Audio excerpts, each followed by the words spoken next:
So I thought I'd do another quick update on this Lectric XP. I'm liking it pretty good. I'm having a hard time getting comfortable riding it. I'm used to my mountain bike where you lean over more. I'm not quite used to this yet, but I've been riding it. I've got about 37 miles on it now, and I've yet to get this thing below half charge.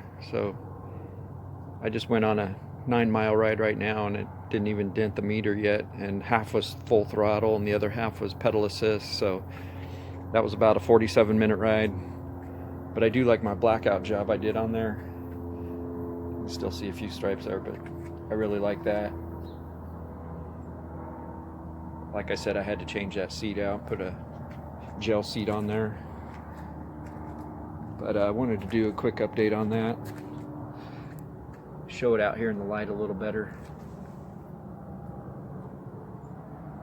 It's really nice because you can pedal as much as you want and then kind of kick back. And I just had some surgery about 3 weeks ago, so I can kick back and just let the throttle do the work and enjoy the view.